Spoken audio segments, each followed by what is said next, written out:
So dear students, today we have to discuss movement and couple, a very important topic from the point of view of competitive examinations, also asked in PGT and TGT examinations. तो जो मैंने पहले आपको दो videos दिए थे statics पे based, ये उसका थर्ड पार्ट है, तो that is the most important part of statics. तो इसको डिस्कस करेंगे। यहाँ पे मूवमेंट्स और कपल के बारे में हमें डिस्कस करना है। इससे पहले अगर आपने चैनल को सब्सक्राइब नहीं किया तो प्लीज सब्सक्राइब कर लीजिए और बेल आइकन भी प्रेस कर लीजिए, because you will get all the videos related to the TGT and PGT examinations in the next months. तो यहाँ पे सबसे पहले हम मूवमेंट को डिस्कस करेंगे। What is movement? तो मूवमेंट आपका जो है, मोमेंट जैसा हम जानते हैं, it is the tendency of any force to rotate a body about any fixed point or about any axis। तो यहां पे हम इस तरह से देख सकते हैं, सपोज कोई भी बॉडी है इन एनी शेप और किसी एक्सिस के अबाउट कोई फोर्स अगर इसको रोटेट करता है तो that tendency is known as the moment. ये टेंडेंसी मोमेंट है इस एक्सिस के अबाउट इस बॉडी के रोटेट होने की। तो यहां पे मोमेंट के कैलकुलेशन की बात आती है कि how to calculate the moment. तो there are the different situations, तो मैं सारी सिचुएशंस को डिस्कस करूंगा। तो फर्स्ट ऑफ ऑल हम डिस्कस करेंगे कि अगर इस तरह का कोई फोर्स है when it is acting perpendicularly, suppose आपका इस तरह से like this, it is a force F acting on a body and about a point O we have to calculate the moment of this force। और यहां पे जो distance आपकी है, this perpendicular distance is known, it is 90 degree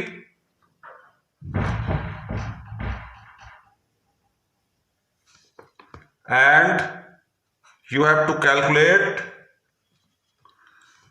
torque. तो यहां पे movement, तो यहां पे हम देखते हैं कि हमें परपेंडिकुलर डिस्टेंस अगर नोन है तो हम सीधे सीधे इसका moment of force F calculate करेंगे and that will be the F into P। Moment of force F about O is simply F into P। एक तो आपका ये फॉर्मूला हो गया when the perpendicular distance is known. अब इसी को हम एक दूसरे तरह से भी डिस्कस करते हैं जहां पे हम एरिया को इंक्लूड करेंगे। It is very important part competitive examinations, this is asked. तो यहां पे हम देखते हैं किस तरह से हम करते हैं इसी को। Suppose we have a force, force को हम उसी तरह से ले लेते हैं। There is a force F, it is the force F and it is point O and this distance is P। तो यहां पे अगर हमें इसका टॉर्क, इसका मोमेंट कैलकुलेट करना है तो इसको हम ज्वाइन कर लेते हैं लाइक दिस। इस तरह से हमने ज्वाइन कर लिया और ज्वाइन करने के बाद में अब हम इसको कैलकुलेट करेंगे। तो यहां पे हम देख रहे हैं कि मोमेंट किस तरह से कैलकुलेट करते हैं, वही फॉर्मूला रहेगा, moment of F about O। तो यहां पे अभी हमने फॉर्मूला पढ़ा था, it is F into P। अब इसमें हम देखते हैं, यहां पे हम 2 से मल्टीप्लाई और डिवाइड कर देंगे, 2 इंटू 1/2 F इंटू P। तो अब यहां पे आप देख रहे हैं half F into P। Half F into P is nothing but the area of the triangle. ये जो हमने एक ट्रायंगल यहां पे बनाया है OAB, इस ट्रायंगल के एरिया के इक्वल होगा half into base into height. तो यहां से इसको हम लिख सकते हैं half into AB into ON and it is nothing but the area of triangle. ये ट्रायंगल के एरिया के इक्वल है। तो result will come out twice into area of triangle AOB, इसका area twice area of triangle AOB। तो ये बहुत important result है from the competitive examinations. Competition में इस तरह से कोई क्वेश्चन आ सकते हैं। In this diagram will be given and you have to evaluate the moment. फिर यहां पे एक तीसरा केस भी आता है और तीसरा केस ये है कि when the perpendicular distance is not known, जहां पे हमें परपेंडिकुलर डिस्टेंस नहीं क्लियर होगी, and the angle will be given. तो इस केस को भी डिस्कस करते हैं। It is the third case.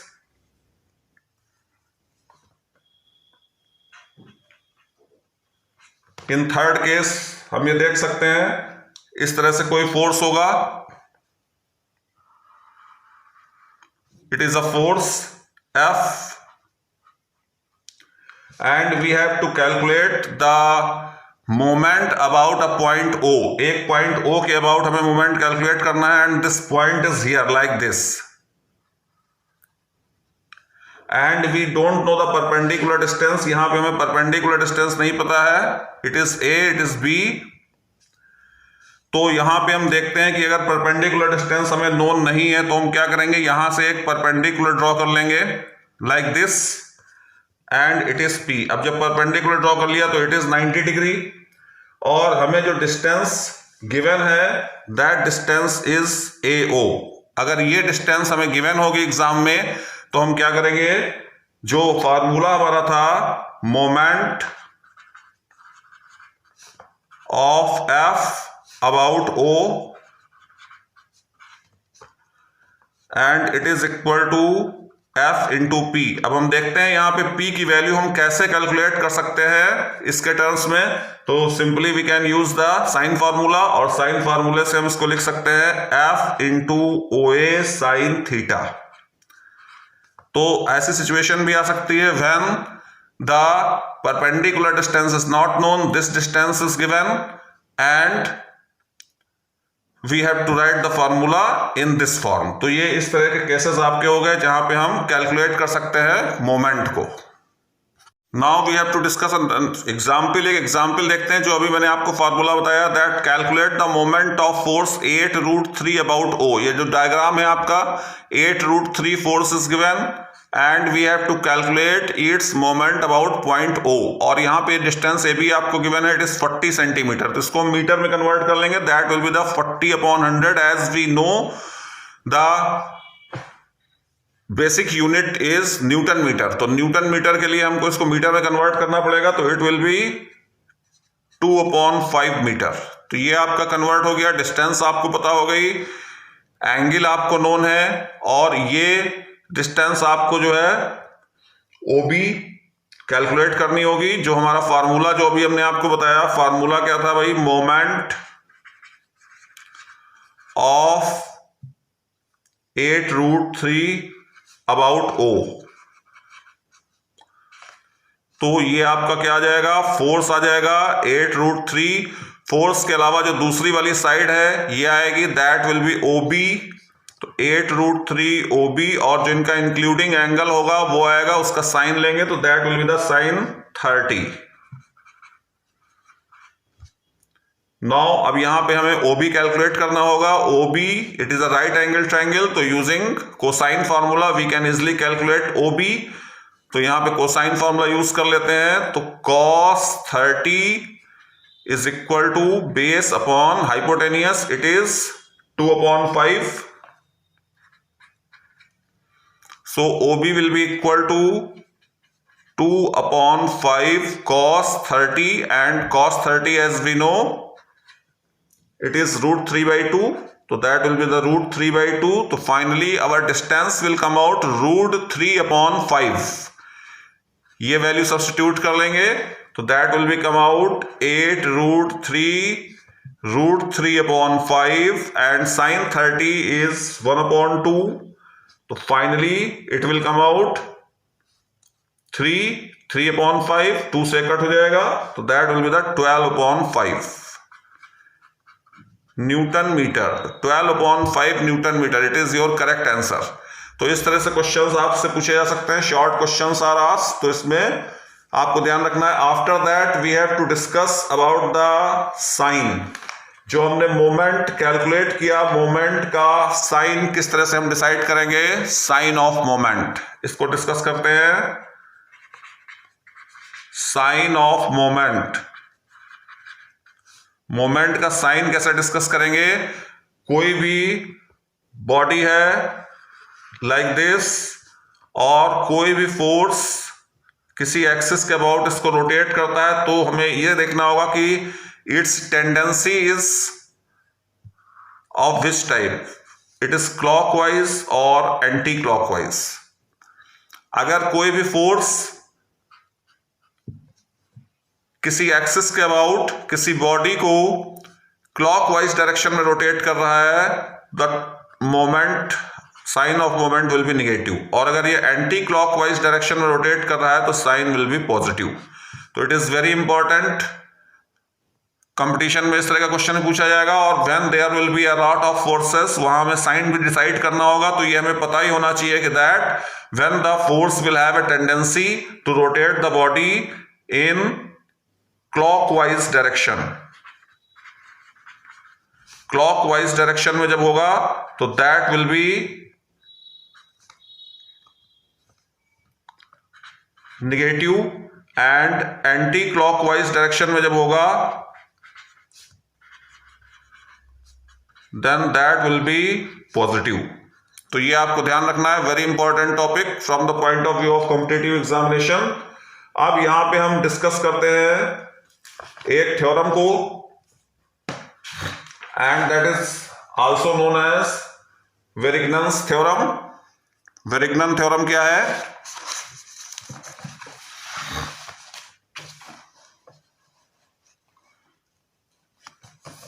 वेरिग्नन theorem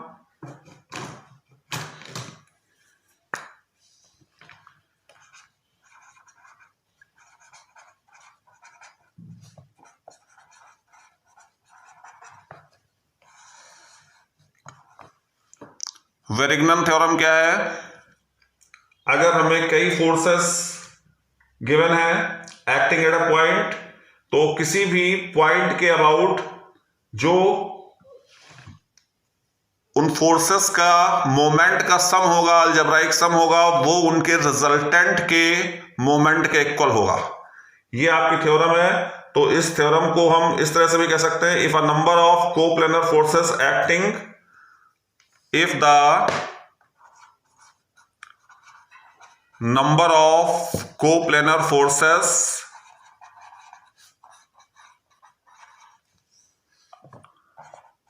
acting at a point of a rigid body acting at a point of rigid body have a resultant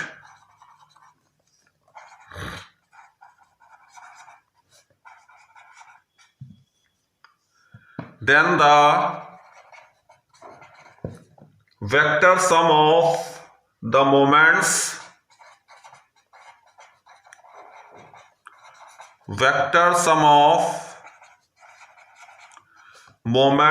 of all the forces about any arbitrary point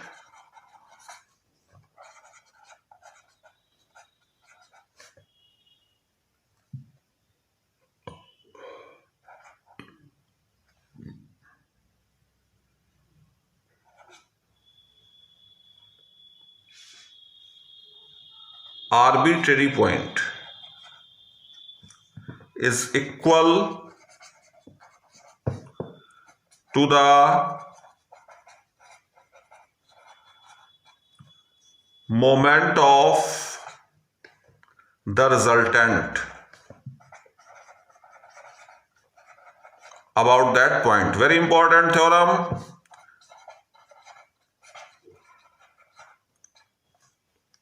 अगर बहुत सारे forces हमें given है, coplanar forces हैं, and वो एक point पे act कर रहे हैं किसी रिजिड बॉडी पे, तो उन सारे फोर्सेस के मोमेंट्स का वेक्टर सम, सारे फोर्सेस के मोमेंट का वेक्टर सम हम किसी आर्बिट्ररी पॉइंट के अबाउट निकालेंगे, तो that will be equal to the moment of resultant about that point. वो जो उन सारे फोर्सेस का रिजल्टेंट होगा उसके मोमेंट के इक्वल होगा। That is a very important theorem. तो सपोज कर लेते हैं यहां पे कई कोप्लेनर फोर्सेस हैं जो एक्ट कर रहे हैं, late F1, F2 and F3 ... Fn, suppose n forces are acting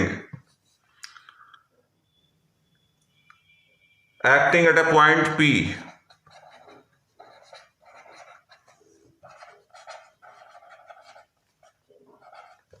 of a rigid body having resultant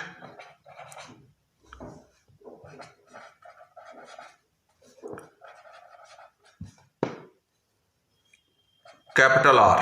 ठीक है, ये इस तरह से कई फोर्सेस हैं और जिनका रिजल्टेंट जो है वो कैपिटल आर है। तो अब हम इसका मोमेंट, अगर इस कैपिटल आर का हम मोमेंट निकालें किसी पॉइंट के अबाउट, तो वो इन सारे फोर्सेस के मोमेंट के सम के इक्वल होगा उसी पॉइंट के अबाउट। ये आपकी वेरिग्नन थ्योरम है। अब इसको हम कैसे प्रूव करेंगे? Very simple proof is here. सबसे पहले हम इस रिजल्टेंट का कैलकुलेट कर लेते हैं। Suppose O is any arbitrary point, ये कोई भी आर्बिटरी पॉइंट है, इस तरह से ले लेते हैं अबाउट एनी एक्सिस। यहां पे कोई भी एक आर्बिटरी पॉइंट हमने O ले लिया। अब इसमें इस रिजल्टेंट जो हमारा है R, इसका हम मोमेंट कैलकुलेट करेंगे। तो moment of R about O, इसका मोमेंट कैलकुलेट करेंगे तो सीधी सी बात यह है कि मोमेंट किसके इक्वल होगा? फोर्स और परपेंडिकुलर डिस्टेंस। सपोज ये फोर्स हमारा ऐसे एक्ट कर रहा है R, और इनकी जो डिस्टेंस है वो R है, स्मॉल r ले लेते हैं, तो that will be equal to the R cross R, R into R आ गया। अब यहां पे हमें पता है कि R क्या है? It is the resultant of all these forces. जब इन फोर्सेस का रिजल्टेंट है तो यहां पे हम क्या लिख सकते हैं? R की जगह पे हम लिख सकते हैं F1 plus F2 plus F3 and dot dot Fn। Now open this bracket, इस ब्रैकेट को ओपन कर देंगे तो it will come out R cross F1 plus R cross F2 plus dot dot R cross Fn, like this. अब ये क्या हो गया? ये पहले फोर्स का मोमेंट हो गया, ये दूसरे फोर्स का मोमेंट हो गया, ये तीसरे फोर्स का मोमेंट हो गया। तो it is equal to the vector sum of the moments, vector sum of the moments about O। तो it is very important theorem, इसको आपको प्रिपेयर कर लेना है। It is very important from the point of view of exam. Couple को discuss करते हैं। What is couple? Couple क्या होगा भाई? जब दो फोर्सेस हमारे पास होंगे और वो इस तरह से एक्ट कर रहे हैं कि बोथ हैव सेम मैग्नीट्यूड, इनका मैग्नीट्यूड सेम है and they are unlike parallel forces. यानी कि लाइक पैरेलल फोर्सेस कैसे होते हैं? जो सेम डायरेक्शन में है, they are unlike parallel forces. तो इस तरह से जब कोई अनलाइक पैरेलल फोर्सेस एक्ट करेंगे तो ये जो सिस्टम हमारा फॉर्म होगा, this system is called the couple. इसी सिस्टम को हम कपल कहते हैं। तो a system of two equal and unlike parallel forces whose lines of action are not same. ये सेम नहीं होनी चाहिए, लाइन ऑफ एक्शंस इनकी डिफरेंट होनी चाहिए। तो इस सिस्टम को हम क्या बोलेंगे? This system is called couple. अब यहां पे हमें इसका मोमेंट अगर कैलकुलेट करना है, मोमेंट ऑफ कपल, तो यहां पे हम देख सकते हैं, अगर हम यहां पे एक पॉइंट ले लें O और हम इन दोनों फोर्सेस का अलग अलग मोमेंट कैलकुलेट करें तो दैट विल कम आउट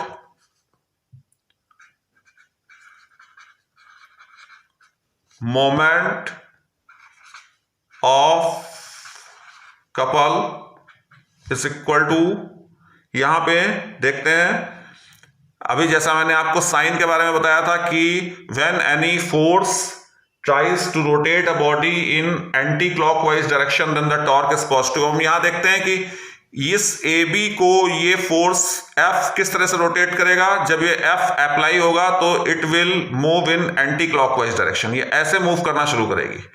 तो ये एंटी क्लॉकवाइज में जा रहा है तो ये भी पॉजिटिव होगा, तो it will be F into OB। अभी आपने फॉर्मूला पढ़ा था फोर्स इंटू परपेंडिकुलर डिस्टेंस, तो that will be the F into OB। और इसी तरह से हम देखते हैं दूसरा वाला हमारा जो फोर्स है, इसकी टेंडेंसी क्या है? ये भी इसको रोटेट करेगी, तो ये फोर्स अप्लाई होने पे एंटी क्लॉकवाइज डायरेक्शन में रोटेट होगा, तो इट विल आल्सो प्लस, तो F इंटू OA। अब यहां पे हम इस F को कॉमन ले लेंगे तो that will B come out OB plus OA, और इन दोनों का सम करेंगे तो दैट विल बी AB। तो यहाँ पे मोमेंट ऑफ कपल क्या हो गया भाई, दोनों में से हम कोई भी एक फोर्स का मैग्नीट्यूड ले लें और उन दोनों फोर्सेस के बीच में जो परपेंडिकुलर डिस्टेंस है इन दोनों के प्रोडक्ट के इक्वल होगा, तो इट इज द कपल। और यहां पे भी हम देखें तो इसके unit will be same, it is newton and meter. तो ये आपका थर्ड वीडियो था which is related to the moment and couple. In the next video you will get many questions, जैसे मैंने सेक्शन 1 में आपको पहले वाले वीडियो में क्वेश्चंस दिए थे, काफी कुछ क्वेश्चंस दिए थे, इसी तरह से नेक्स्ट वीडियो में you will get the solve problems on a large scale. तो keep watching and subscribe the channel and thanks for watching. Bye bye.